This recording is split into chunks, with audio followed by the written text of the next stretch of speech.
How to draw an isometric block. First, setting your canvas and create a new layer and set it to drawing axis and start to draw a block.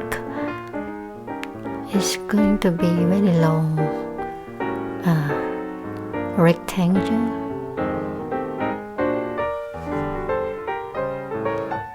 You can always adjust the size, resize, and then extend the line. It's very easy.